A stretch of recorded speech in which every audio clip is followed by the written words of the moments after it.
frequency of the times. The sonic chronic. Hey, I'm Shazy, creative alchemist, music producer and artist, and vocal vixen. Born in Xanadu and living in LA, ready to scratch that itch in your brain. And hi, I'm Mandy, singer, actress, lover, born and raised in LA, here to sprinkle a little magic everywhere I go.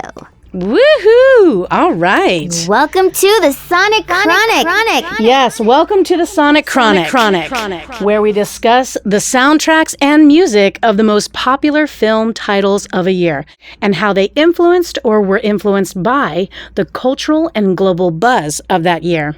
Who were its popular tastemakers and storytellers, and what was the frequency of that time?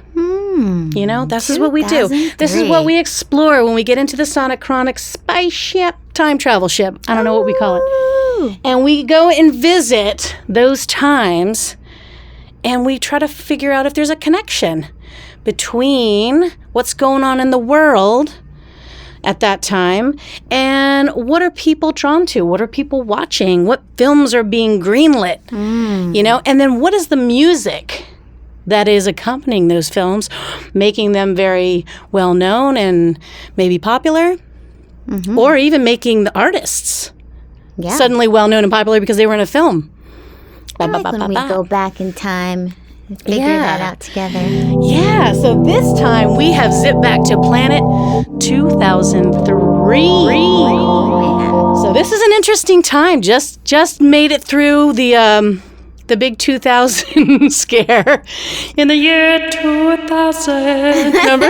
Yeah. And that was when everybody thought everything was just going to get reset back to zero. Shut down. But no, 2003, we also had just made it past 9/11 in the United States. So that was a big one, doozy. So we're kind of in this weird floatingville, I feel like. We're kind of recovering, trying to find ourselves again, maybe starting to be a little bit more like colorful in like what we're trying to like storytell about. I agree. Yeah? This year, we've been educated, devastated, and translated. Oh my God, that's right. It's 2003. You've been educated, Devastated. and translated. So come with us into 2003 in this part 1 edition. We are going to first talk to you guys about what was going on in the world culturally. Yeah. Hit us with some facts, Shazy. Yeah, here's what we got in the news, right? So this is what was happening. Guess what? What, Shay? We had the Iraq War. Oh my gosh. Yikes. The United States, along with a coalition of other countries, invaded Iraq to overthrow President Saddam Hussein. Now, there's theories that we were just going for the oil, which is usually the case. But at the time, the narrative around the world, we were all like, let's get Hussein, Saddam Hussein. I mean, he is a dictator. It was just a crazy time because that was like pitting the Middle East against, you know, like they were just the bad guys in general. You know, again, it was just like this very simple narrative, what they do in politics. Red versus blue. It's just not that. It's just not that simple. And then crazy. The other thing that was going on, so that was a lot. It was very heavy. So we're kind of like, you know, maybe in our little bubble trying to like not think about the reality of the world, right? The SARS outbreak. Ooh. That happened that year. I didn't remember that. Severe acute respiratory syndrome. That's what SARS stands for. It broke out in China and quickly spread to other countries, causing widespread panic and leading to travel bans. So that was kind of a mild little warning Right. about COVID, right? But yeah, no, it's just like one of those deals where we had stuff going on in the world that maybe people were just like, it was too overwhelming to even want to think about what can I do. And then so we were like, let's just read some books and watch some movies. Crazy times. Speaking of crazy shit. Yeah, what else was happening? Back to 2003. Yeah. I think about Crazy in Love, Beyonce's debut solo single that she dropped featuring her man Jay-Z. That was the song of the summer. I'm so glad you brought that up. Right now, your love's coming. I always think about the surfboard. That came way, way later. Yeah, this was like her first like break from Destiny's. That's right. Destiny's All right. Chiron. Destiny's turn. It was her turn. But no, Destiny's Child, that's right. She broke out and she was starting to kind of blaze that trail for her like branded Beyonce, Queen Bee, her new image. Exactly. Yeah. So I love that. Yeah. Great song. That was a super hit. That's right. Yeah. So that's great. Any other cultural thing that was popping? Well, we'll save it for the next episode. Oh, okay. Let's save that. That's right. We sprinkle a little bit here and there because in each episode we actually split our years up because we have so much. So in each episode we'll give you a little news, a little cultural stuff, and then we'll select a lovely feature title that we'll deep dive into. And then of course we'll have honorable mentions so that you guys can know what else was happening, and maybe you can inspire us to do a deep dive on one of those. If you tell us, if you give us some feedback. All right. So with that said, let's dive into these Should we titles. pick? Okay, so now we have a new... We went from a box. There was a beautiful artistic box, the one that held our titles to vote. And then we switched it to a tubey tube. A little black tubey It was cute. It was cute. But then this guy kind of came into the picture. And for you listening, what I'm holding in my hand is this little square box. It's very colorful. Almost looks like My Little Pony on there, but... My little pony, my little pony. Cute. It's a unicorn. A gorgeous little unicorn. And this is a unicorn treats, it says. Treats. So we're going to use this unicorn treats box as our official... Shaky shake. Shaky shake titles. All right? Shake and bake. So let's see what kind of unicorn treat we're going to pull this time. What's it gonna be? What's it gonna be? What's in the box? I guess I'll pick first since I'm holding it. Yeah. All right, and as we always do, when we pick a title, we will read a quote. And whoever's not reading has to guess. And you guys can guess it at home as well. You listeners, wherever you are. You might be in your car. You might be on a plane. Who knows? But you can guess from wherever you are. And I will do my best. All right. To breathe life into this quote. Spotlight's on you. Oh, I love this movie. This is good. The more you know who you are and what you want, the less you let things upset you. Good quote. This sounds like Bill Murray in Lost in Translation. He's speaking facts. He's speaking truth. Yes. He's been here a minute. He was Bob Harris. That was the character played by Bill Murray. And this was a really awesome movie for Bill Murray because he typically does the comedic roles, and he's great. But this one was actually a little different side of him, which I loved. Yeah, that particular quote, I mean, he had been in a marriage. He's still in marriage. He was married 25 years, older guy. He's an actor. He's playing an well-known actor. The whole movie is set in Tokyo, Japan. He's out here like filming a commercial. He's doing a commercial with he's the face of this whiskey brand, kind of dialing it in. Kind of going through a midlife crisis too. A little bit. He's kind of, when you get to that comfortable and maybe not so comfortable place with your spouse, when you've been together so long, they have kids, he travels, et cetera, et cetera, et cetera. I think the spark maybe had been gone, but like he was still trying to find that again, Yeah. And then, yes, Scarlett Johansson plays his opposite. Scarlett, yeah. And she's kind of like, this young girl who's kind of grappling with her own sense of purpose, and she just got married. Yeah, she just got married to her celebrity photographer husband. Right. And she's just kind of figuring out. And they're younger. What's her purpose? And who was he? I love him too. He's great. Yeah, Giovanni Ribisi. Yeah, he played her young husband, who's a photographer. I loved him in Friends. Who's Phoebe's brother? He's so great. He's in so many other things. He's like sweet news and cute and little trendy nerd. I love him. But no, yeah, and I think it was this. I actually watching it again, Mandy. For me.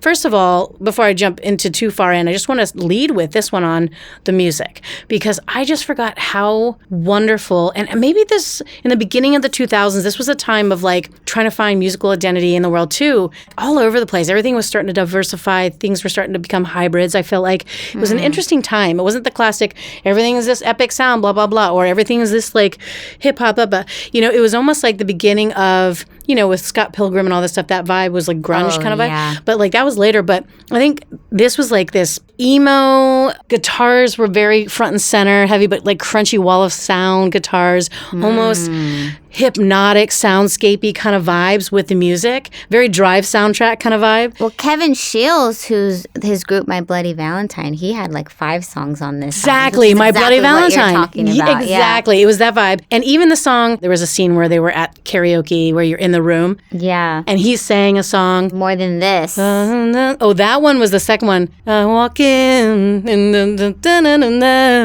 Remember that one? Yeah. The first one? By Elvis Costello, I think. Wasn't it? I believe so. Bill Murray has such a pretty voice. He actually has a decent voice. Yeah. And so does Scarlett Johansson, actually. Really She's does. cute, too. She did, Oh,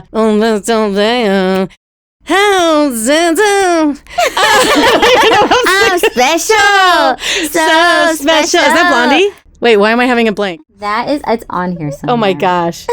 So that was the song she sang during the time, but that was actually an iconic scene in the movie. Yeah. What was really interesting is she was there with her husband, photographer. Mm-hmm. She actually went because she had nothing going on, and she was like, "Hey, can I travel with you?" And he was busy working, right? But it was actually, and they were newly married, but they were still really in their honeymoon phase, whatever. But I think she was just kind of like looking for something to do, and she was exploring, but she was kind of like on her own in Japan, And then here's Bill Murray. He's he's a regular there. He's got his entourage taking him to and from the photo shoots or the commercial shoots. Mm-hmm. And he comes back, to the hotel. They were both staying at the same hotel.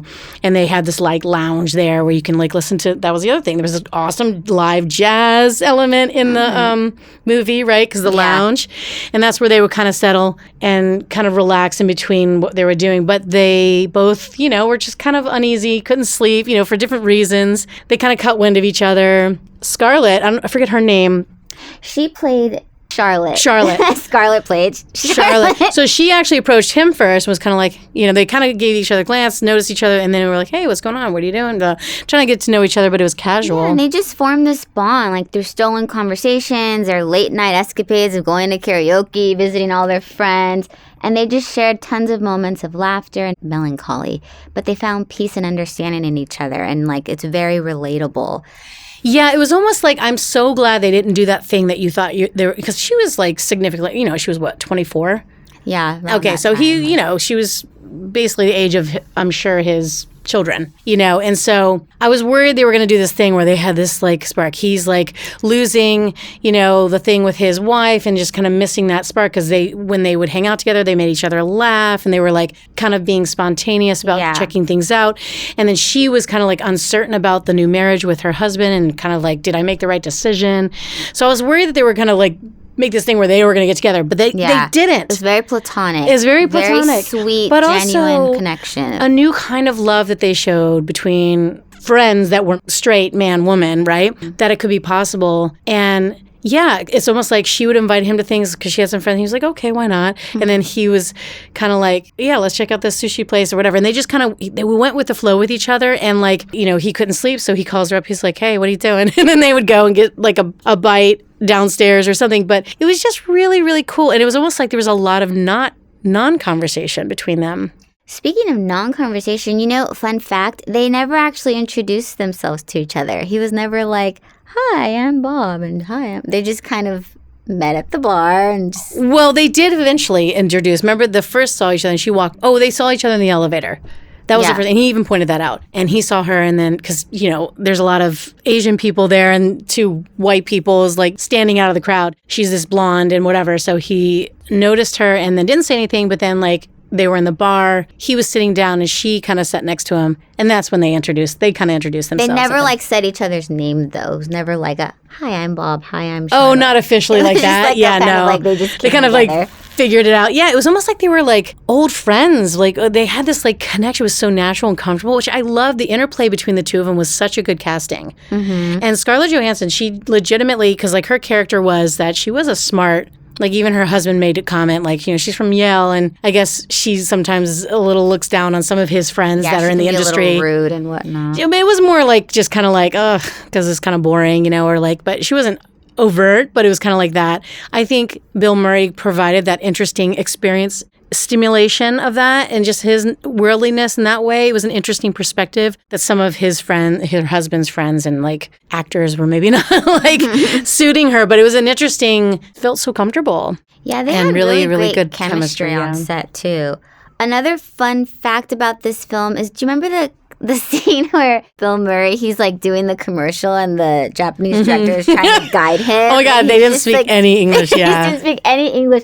That actually, so the director, Sofia Coppola, she made that happen on purpose because it was kind of reminiscent of something that happened to her when she was filming The Virgin Suicides. She had a Japanese interpreter and like she didn't know what the heck they were trying to say. Right. So like... She initially wrote the scene in English, but then just told the Japanese director, like, just do it in Japanese. And we're not going to tell Murray so that the confusion can look real. Oh my God. I love that. I love that because he was genuinely, and his reaction and his sense of humor is so great. And he's so subtle. I didn't know that. That made it even better because, like, he genuinely was like, the interpreter was like, came up to him after the guy had said, like, maybe 2 minutes worth of stuff.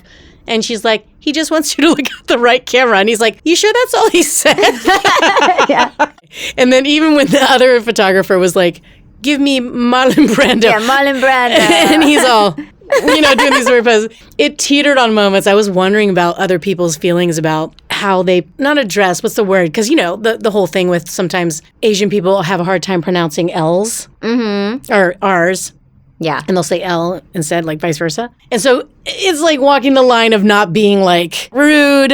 Right. I don't think they could get away with that now. Yeah. That's what I was wondering what you thought about that. Because they did that. Even he did one joke and I was like, I wonder if they cut more because he said he made a joke by putting the R and the L backwards, like kind of like a joke between them. But I was like, I don't know how I feel about that. It was a little weird. I had that moment where I was like, is that funny? Is it funny? But is it rude? I don't know. Yeah. The director, interesting that it came from a female point of view. Mm-hmm. That makes total sense, actually.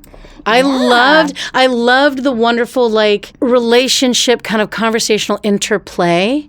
Even with the friends and the dynamics of the wife that called, they're on different time zones and sending him carpet samples and like at 4 a.m. And then her husband being the photographer and being like, and having the kind of like ditzy friends that are like a little superficial. And then when she would just go out and then she had this moment where she went to take a walk to that Buddhist temple and she was just like, calls her friend afterwards and was like, is it bad that I don't feel anything? And she was like having this moment and her friend was like, oh, sorry, what did you say? Can you repeat that? And she's like, oh, never mind. I think that like, really speaks to the title, just being lost in translation. Yeah. There's so many different things going on, so many elements. Expectations. I think that's the other thing, the expectation of how you should be when you're like married with someone with kids and all the things, and our expectation when you're like, And I love that they almost gave themselves each other, it was like this relief, this reprieve from the expectations of all the things and all the people. Just for a moment, they could just be with each other and like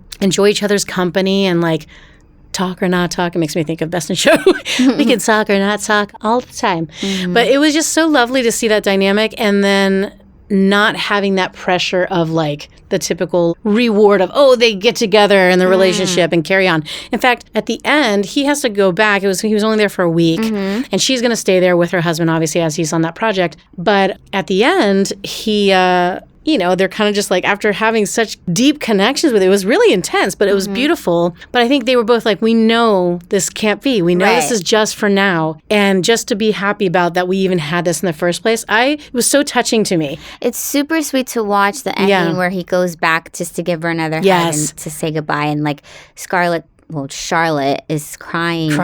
And Bill Murray, he whispers something into her ear. And that's actually a fun fact. I wanted to ask you about that. Nobody truly knows what Bill actually said to Scarlett. I heard that. And that's this whole thing. The line written was, I know I'm going to miss you too, but he said something else to her where we don't know, but it made her cry anyway. And like Bill always jokes and says, you guys will never know. Right. I love that. And I love that they didn't let us know. And I remember the first time I saw that. And the thing is, what you may not know if you didn't see it is that at the hotel, they knew, they both knew when he was leaving. And she was kind of like, he left her even a message. He was like, hey, you have my jacket, but if you don't, maybe you can give it to me in the lobby. I'm leaving. And if not, well, it was nice. It was really nice meeting you, and you stole my jacket. Yeah. But of course, she met him in the lobby, and then he was like, "Thanks again." He was saying bye, and then saw her, and he walked over, and she's like, "Okay," and they kind of looked, and he's like, "Okay," and then and he just walks and goes to the airport, and she just kind of walks down the road. So it was almost like this weird, like they didn't even hug. they kind of like felt like, is this inappropriate? It was almost like they really did enjoy each other, and it almost felt like it was inappropriate because they were both married, but they didn't do anything. No. And so that's why when he was in his car and he told the driver to stop because he saw her walking down the street. At first I was like, is that really her? But I was like, that would be rude if it wasn't her. But anyway, he walks down and he just like knocks her on the shoulder and she turns around and he was like, I don't know if he said anything. I think he just hugged her. He hugged her and he whispered something. But I didn't know. The line written. He just pulled her in. Yeah, know, but he whispered something in her ear while they were hugging, and she started crying. And they actually did have a kiss. Just a sweet, simple kiss. But it just was like they knew that they would never see each other again. But it was so wonderful that they met each other. It was super sweet. Yeah, they would never have met each other anytime, any part of the world, because it was like this moment had to be it. This hotel in Tokyo, crossing ships in the night. It was almost like, I loved it. I really loved It's such a gem. Yeah. It's a gem of a film, and it leaves a sweet mark on your heart. It does. It's one of Bill Murray's favorite films he's ever worked on. I believe said that several times. And it actually grossed $120 million worldwide. It only had a $4 million budget. And yes, it was a hit. It won the Best Original Screenplay at the Oscar. And yeah, Sophia, she was nominated for Best Director. And it became the first woman to be nominated for writing, directing, and producing that same year. She was one of the first. That's amazing. And the thing is, I really honestly feel like the music, really a trend of literally me feeling so emotional and loving. There was a great story, but I feel like the music is the thing that made it possible. Yeah. Really. Like even from the literal when they were in the karaoke kind of bar to that club, the party they went to, which was really cool, kind of like, I don't know what the music was, but it was like, there was a lot of what was kind of trending in America, but also their kind of DJ mix version of it, which was so cool. Mm-hmm. Then the My Bloody Valentine vibe. But then in between, there was like these moments of like Buddhist, like beautiful prayer music. And then there was like, I don't know, just every scene had this like soundscape to the jazz at the nightclub, in the hotel. And even in between, I just noticed there was like this string of music that just kept that emotional thread moving. Mm-hmm. Because a lot of times, like I said, there wasn't a lot of dialogue. It was like innuendo and there was conversation. Well, I think I read there's a whole like 20 minutes of the film that when it first starts, they don't even talk. Yeah. Until like 20 minutes later. It's like innuendo and like moments and like the music. I noticed I was paying attention this time. It was all there. It was always there. And I was like, because I always think this is the reason why I remember thinking when I first saw this, I loved it. But again, I see it again and I love it even more. Mm-hmm. Maybe because I'm like a different person. Again, I'm watching these movies as a different person. And that movie made me love it even more. I'm like, oh, maybe I'm like evolving to like appreciate it more because it is a bit more subtle. You know what I mean? Well, Brian Raitzel, he is the composer for the film. And I think, he did an incredible job making it seem so dreamy and lost. Yes, I agree. Lost and I love the name. I think people were drawn to this idea that it was almost like, because, typically movies draw you in with all these people. I mean, obviously big name, Bill Murray, Scarlett Johansson, but this was his Oscar nomination, too. I know. He won the Golden Globe that year for it, but it wasn't like an action film. It wasn't like all the things. And so the fact that it did so well, and it was just kind of like my friend who watched it recently, I love what he said, how he described it. He said it was a very quiet movie, but interesting and not, obviously there was music, but it was quiet in the way of like action and movement and conversation. It was almost like this really like, I don't know, I love the layers. It was the first time I'd seen it. I'd always, I like kept putting it off. Like eventually I'm going to get to it. Right, you weren't drawn to it necessarily, right? But I always thought it was going to be somewhat like the one with Jim Carrey and, what am I thinking of? You mean like Eternal Sunshine of the Spotless Mind? Yeah, I thought it was going to be somewhat like that, which kind of is. It's a little different. Like different motivations, yeah. Yeah, but no, I thought this was great. Yeah. It was really, really sweet. This was more like, unlike the one you just referenced, this was more passive in the way of like how it all unfolded, which I kind of like that. Versus the other one was more active in the reasons why what happened, you know what I'm saying? Yeah. And the cinematography of this film, just having Tokyo be the backdrop of that. Oh my gosh. It made me think like New York meets Vegas. I've never been to Tokyo. I want to visit, but I was like, that looked crazy. I mean, seriously. It's like stimulation, overkill. So shall we vote on this? Let's vote on it. Let's vote on it. Okay, so what are going to be our rating system for Lost in Translation? is it? It was funny that, what's her name from Smiley Face? What's her name? Anna Faris. Anna Faris was it. She It's played a rumored funny that character. her role was kind of based off of Cameron Diaz at the time. way. Yeah, but they said it wasn't. Oh, little gossy goss. But the director said it's not. Okay, so what's our rating? Okay, what could be good for Lost in Translation? Gosh, what do you think? Was it a whiskey sour? Wah, wah. That's a bad thing. Because he's promoting a Japanese whiskey. That's a bad one. That's a Okay, bad so one. bad as a whiskey sour would be a bad one, even though that's some people like whiskey sours. Okay, we could say, all right, I got it. Yeah. Ooh, how about the scene in that sushi restaurant where afterwards she was like, that was the worst. And he was like, who makes you cook your own food? Okay, was it you have to cook your own food? Or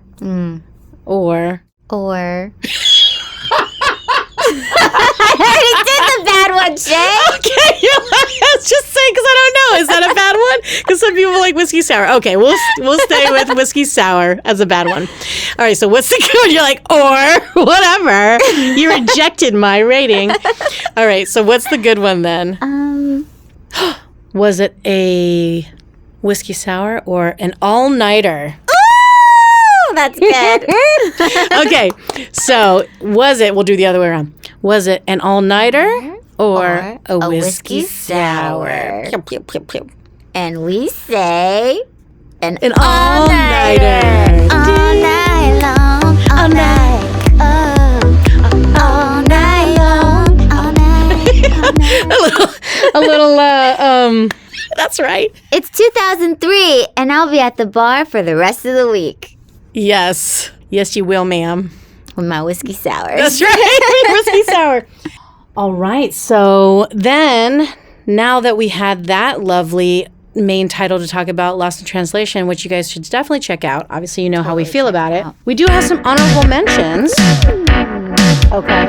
This was a kind of an interesting one. It's not even available to watch anymore. I don't know what happened because it was controversial. It's The Dreamers. Did you hear about that? About that one. It was like this, it was kind of, I think it was an international film, or at least the story was this Parisian sister and brother, whatever, they went to Paris, had this kind of like coming of age experience where they ended up in this like, what is it called when you're in a 3-person relationship?